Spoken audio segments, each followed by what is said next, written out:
সকাল আমার প্রিয় বন্ধুরা, আশা করছি তোমরা যে যেখানে আছো সকলে ভালো আছো, সুস্থ আছো। বীরভূম জেলার ছোট্ট একটি গ্রাম থেকে আমি দৈবকী তোমাদের সকলকে জানাই আমার ব্লগ চ্যানেলে অনেক অনেক স্বাগত, অনেক অনেক ভালোবাসা। জানো বন্ধুরা, আজকে আমি অনেক ভোর ভোর উঠেছি। আর ভোরবেলা উঠেই আমি কিন্তু আগে ঘরগুলোকে একটু গুছিয়ে নিয়েছি, তারপর বাইরের কাজগুলো করতে শুরু করেছি। কারণ কি জানো, কালকে রাত্রেবেলা পিসিরা ফোন করেছিল। হঠাৎ করেই পিসিরা বলছে যে আজকে আসবে আমাদের বাড়ি। আর কালকে তো পেমেন্ট পেয়েছি, সেই জন্য না আজকে আমি আমাদের গ্রামে যে মন্দিরগুলো আছে সেই মন্দিরে ভাবছি পুজো দেব। সেই জন্য সকাল সকাল উঠে কাজগুলো করে নিচ্ছি। ঘরগুলো একটু গোছগাছ করে তারপর যে সকাল হলো বাইরে বেরোলাম, দিয়ে তো দরজাটা খুলে মারুলি দিলাম। তারপর উঠোনটা ঝাড় দিয়ে নিয়েছি। তারপর ঘরগুলো ঝাড়ু দিয়ে এটো বাসনগুলোকে পুকুর ঘাটে ভিজিয়ে রেখে এলাম।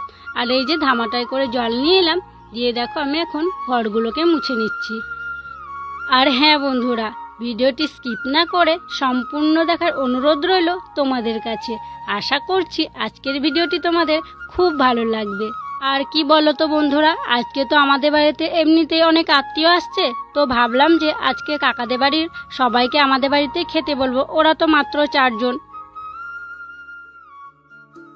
তারপর দেখো ঘরগুলোকে মুছে নিয়ে আমি চলে এলাম পুকুর ঘাটে। কালকে রাত্রে যে এঁঠো বাসনগুলো ছিল সেগুলোকে মেজে নেওয়ার জন্য। তো আমি এখন বাসনগুলো মেজে নেব। আর আজকে বাসন মাজতে মাজতেই তোমাদের সুন্দর সুন্দর কমেন্টের উত্তরগুলো দেব। দিল্লি থেকে এক দিদিভাই কমেন্ট করেছে, তোমার ভিডিও আমার খুব ভালো লাগে, তোমার ভিডিওতে আমার মেয়ের নামটা নিও। মেয়ের নাম হচ্ছে দেভাংশী। এই যে দেভাংশী, তোমার নামটা নিয়ে নিলাম। আর তোমাকে অনেক অনেক আশীর্বাদ করি গো, তুমি অনেক বড় হও। আর দিল্লির সকল মানুষকে আমার অনেক অনেক ভালোবাসা গো। আর একজন কমেন্ট করেছে, দিদি ভাই তোমার ভিডিও আমি রোজ দেখি, খুব ভালো লাগে, তোমার ভিডিওতে আমার মেয়েদের নাম নিও। মেয়েদের নাম হচ্ছে জিনিয়া সুলতানা, তামান্না সুলতানা। এই যে সোনু মনু, তোমাদের নাম নিয়ে নিলাম। আর তোমরা খুব খুব ভালো থেকো গো। আর কালকের পেমেন্টের ভিডিওতে তোমরা অনেকে অনেক সুন্দর সুন্দর কমেন্ট করেছো। তোমরা অনেকেই বলেছো আমার পেমেন্ট পাওয়াতে তোমরা খুব খুশি হয়েছো। সবই হয়েছে তোমাদের জন্য গো। তোমরা যদি আমাকে ভালোবাসা না দিতে কোনোদিনও কিন্তু এই দিনটা আসতো না। আর ওপরবেলা তোমাদেরকে ভগবান হিসেবেই আমাদের কাছে পাঠিয়েছে গো। সব কিছুই তোমাদের জন্য, তাই তোমাদেরকে অসংখ্য অসংখ্য ধন্যবাদ গো। দেখো বাসনগুলো আমার মাজা হয়ে গেল। আর আমি এখন বাসনগুলোকে ধুয়ে নিচ্ছি। আর বাসনগুলো ধুয়েই আজকে আমি সকাল সকালই স্নানটা সেরে নেব। আর যে বাকি কাজগুলো আছে সকালে দিদিকে বলবো তুমি করে নিও, আর না হলে অসুবিধা হয়ে যাবে। আর অনেকজন আসছে জানো তো আমাদের বাড়িতে, প্রায় 20 জন হবে। 20 জনের রান্নাবান্না করতে হবে আমাদের বাড়িতে। তো বন্ধুরা, সকালে সমস্ত কাজ সেরে আমি স্নান করে দিয়েছি। আর ঘরে ঠাকুরকে পুজো করে দিয়েছি। এখন আমি যাব আমাদের গ্রামে যত মন্দির আছে, ঠাকুরতলা আছে, সব জায়গায় ফুল জল দিয়ে আসবো। তো চলো তোমাদেরকেও আজকে দেখাবো আমাদের গ্রামে কি কি মন্দির আছে। চলো যাওয়া যাক। তো দেখো বন্ধুরা, বেরিয়ে পড়লাম পুজো দেওয়ার জন্য। আর এটা হচ্ছে আমাদের শিবতলা, বাড়ি থেকে একটু এসে। আর পুজোটা শুধু আমি দিচ্ছি সেটা নয়, পুজোটা কিন্তু তোমরাও দিচ্ছ। আমার যতটা অধিকার আছে তোমাদেরও ততটাই অধিকার আছে। আর তোমাদের জন্যই কিন্তু আমি পুজোটা দিতে পারছি। বন্ধুরা, আমি যে পুজোটা দিচ্ছি সে টাকাটা কিন্তু আমার টাকা নয়, তোমরা কখনোই মনে করো না সেটা আমার টাকা। সেটা হচ্ছে তোমাদেরও টাকা, তোমাদের ভালোবাসার টাকা। প্রথমেই শিবতলাতে দুধ গঙ্গা জল দিলাম। তারপর দেখো চলে এলাম দুর্গা মন্দিরে। একটু হেঁটে এই যে আমাদের দুর্গা মন্দিরটা। আর আমি এখন দুর্গা মন্দিরে ফুল জল বাতাসা দিয়ে দিচ্ছি। দুর্গা মন্দিরে ফুল জল বাতাসা দেয়া হলো। তারপর দেখো আমি এখন যাচ্ছি একটা আমাদের কালীতলাতে। তো সেটা কিন্তু অনেকটাই দূরে, একটু হেঁটে যেতে হয়। তো দেখো আমি এখন হেঁটে হেঁটে যাচ্ছি। তারপর দেখো চলে এসেছি কালীতলাতে। আর এই কালীমা কিন্তু খুবই জাগ্রত। ফাল্গুন মাসে যে অমাবস্যা তিথি হয় সেই অমাবস্যা তিথিতে এই মায়ের পুজো হয়। প্রথমে তোমরা দেখলে এসে রুদ্রসোনাকে একটু গড়াগড়ি দিয়ে দিলাম। আর রুদ্রসোনাকে প্রণাম করতে বললাম। আর এখন আমি ফুল জল বাতাসা দিয়ে দিচ্ছি। আর রুদ্র যখন হয়েছিল ওর পাটার জন্য না আমি এই মায়ের কাছে মানত করেছিলাম, যেন রুদ্রর পাটা তাড়াতাড়ি ঠিক হয়ে যায়, ও যেন হাঁটতে পারে। আমার কিন্তু মানত পূর্ণ হয়েছিল। তারপর দেখো একটু হেঁটেই চলে এলাম আর একটা কালীতলাতে। আর কার্তিক মাসে অমাবস্যার সময়, সেই দীপাবলির সময় যে কালী পুজোটা হয় সেই কালী পুজোটা এখানে হয়। আর আমি এখন এখানে ফুল জল দিয়ে দিচ্ছি।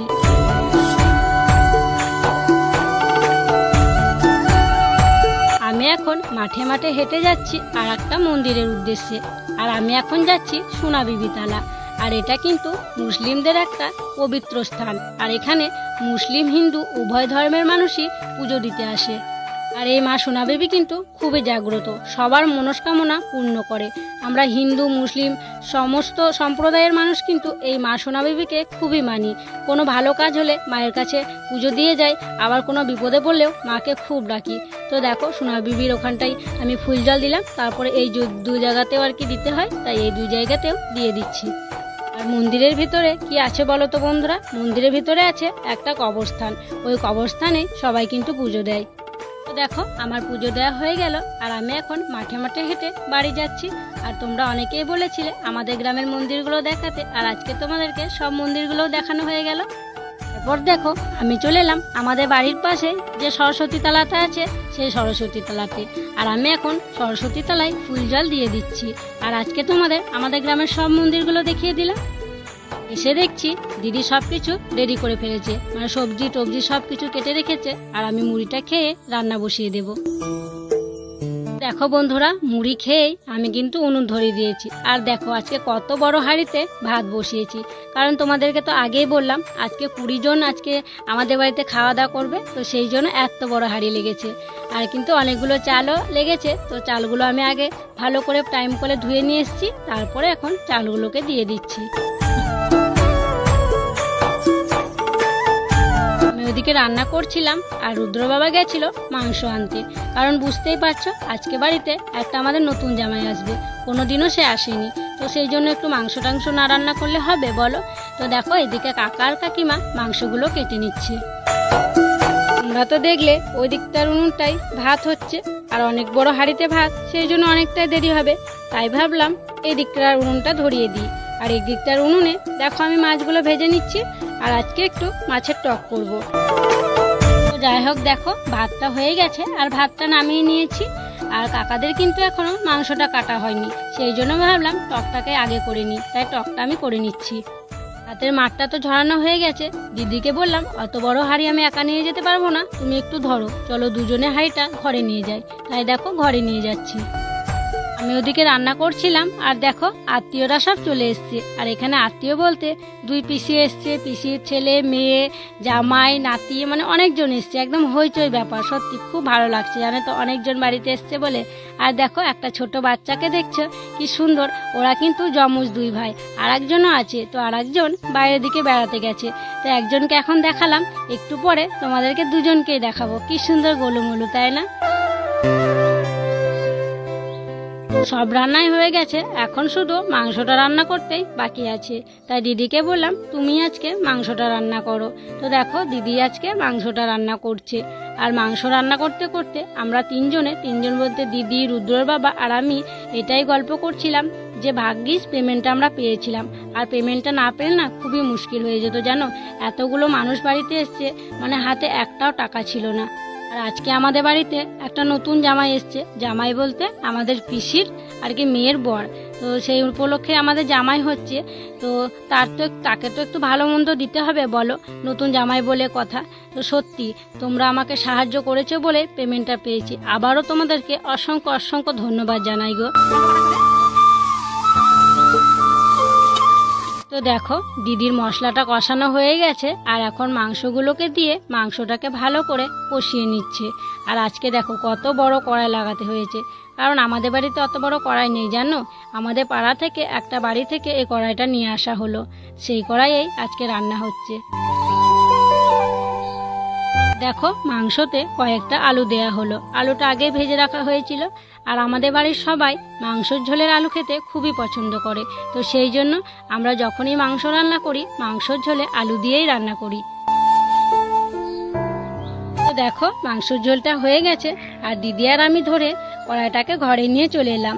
আর দিদি ওদিকে মাংসের ঝোলটা বেড়ে নিচ্ছে, আর আমি এদিকে মানে ভাতটা আর কি তুলে নিলাম একটা ছোট জায়গায়। তারপরে ডালগুলো বাটিতে বাটিতে বেড়ে নিচ্ছি, আর যে বাকি তরকারি আছে সব বেড়ে নেব। আর এই যে দেখছো এটা হচ্ছে আমাদের নতুন জামাইয়ের থালা। এই হচ্ছে আজকের মেনু। দেখে নাও কি কি আছে। কেঁদুরি ভাজা, পটল ভাজা, শাক, ডাল, মাংসের ঝোল আর টক। এই যে সবাই বসে পড়েছে, প্রথমেই দেখছো বসে আছে, এইটাই হচ্ছে আমাদের নতুন জামাই। প্রথমেই এক ব্যাচ খাওয়া হলো, তারপর দেখো আর এক ব্যাচ বসেছে, কারণ একটা বারান্দায় তো অতজনের জায়গা হবে না, সেই জন্য দু ব্যাচ বসানো হলো। তো দেখো সবাই খুব গল্প করছে আর খুব আনন্দ করে খাচ্ছে, আর সবাই বলছে রান্নাটা নাকি খুব ভালো হয়েছে। তারপর দেখো সব আত্মীয়র খাওয়া হলো, আর এখন কাকা, কাকিমা, দিদি আর আমি খেয়ে নিচ্ছি। আর আজকে কিন্তু পাতাতেই সবাই খেলাম। আজকে আর শুইনি জানো তো বন্ধুরা, আর রুদ্রসোনাকেও ঘুম পাড়ায়নি। সবাইকে দেখে না ও খুব খুশি, ও আর কি সবার সাথে বসে গল্প করছিল, আমরাও গল্প করছিলাম। তো এখন বিকেল হয়ে গেছে, আর এখন আমি উঠোনটাকে ঝাড় দিয়ে নিচ্ছি। আর ওই যে আমাদের ধান সিদ্ধ করা উনুনটা দেখছো, উনুনটা না বৃষ্টি পড়ে পড়ে কেমন ভেঙে ভেঙে গেছে। তো সেই জন্য রুদ্র বাবা কয়েক ধামা মাটি নিয়ে এসে এখানটায় রেখেছি, উনুনটাকে ঠিক করতে হবে। আর এই যে গ্রীষ্মকালে যে ধানটা কাটা হলো, সেই ধানটা থেকে চাল করব ভাতের জন্য। তো সেই জন্য মাটি লাগানোর জন্য মাটি বইয়ে নিয়ে আসা হয়েছে। তো মাটিটাকে ভিজিয়ে ভালো করতে হবে উনুনটাকে, তারপর ধান সিদ্ধ করব। সব উঠোন তারপরে বাইরেটা সব ভালো করে ঝাড় দিয়ে নিয়েছি। তারপর দেখো চলে এলাম কলতলাতে, ফাঁকা যে বোতলগুলো ছিল সেই বোতলগুলোকে নিয়ে। আর এখন তো বাড়িতে অনেকজন আছে, তো সেই জন্য অনেকগুলোই না বোতল ফাঁকা হয়ে আছে। তো দিদি বলল তোমাকে একা একা ভরতে হবে না, একটা বাটি নিয়ে এসো, আমিও ভরছি, তাহলে তাড়াতাড়ি হয়ে যাবে। তাই দেখো আমরা দুজনেই জলগুলোকে ভরে নিচ্ছি। আমাদেরকে তো তখন একটা বাচ্চা দেখিয়েছিলাম, আর একটা বাচ্চা দেখানো হয়নি। এই দেখো এখন দেখে নাও, দুজনেই কিন্তু আমার কোলে আছে, কি সুন্দর দেখতে। দেখো এরা হচ্ছে দুজনে যমজ ভাই। বিকেলবেলায় একটু বাচ্চাগুলোকে নিয়ে বেড়ালাম, আর তারপর দেখো সন্ধে হয়ে গেছে, বাড়িতে এসে সন্ধেবাতি দিলাম, চা করলো দিদি। তারপর দেখো সবাই মিলে বসে গল্প করছি আর চা খাচ্ছি। রুদ্রর বাবা গেছিল বাজারে, ওই যে বাচ্চা দুটোকে দেখলে ওদের জন্য জামা নিয়ে আসতে। আর জানো তো বন্ধুরা, আজ পর্যন্ত না কোনো দিন কাউকে কিছুই দিতে পারিনি, আর আজকে ফার্স্ট পেমেন্ট পেয়ে এই যে বাচ্চা দুটোর জন্য জামা নিয়ে এলো। সত্যি খুব ভালো লাগছে জানো তো, আর সব কিছুই হয়েছে শুধুমাত্র তোমাদের জন্য। আর দেখো জামা দুটো কিন্তু একই, এক সাইজ আর কি ছোট বড় আছে, একজন একটু পাতলা তো আর একজন মোটা। তো চলো বন্ধুরা, আজকের ব্লগটা এখানে শেষ করছি। তোমরা সকলে ভালো থেকো, আর যারা নতুন বন্ধু হয়ে আমার এই ভিডিওটি দেখছো তাদেরকে আমার পাশে থাকার জন্য অনুরোধ করছি, আর যারা পুরনো বন্ধু হয়ে আমার পাশে আছো তাদেরকে আমার অসংখ্য ধন্যবাদ গো।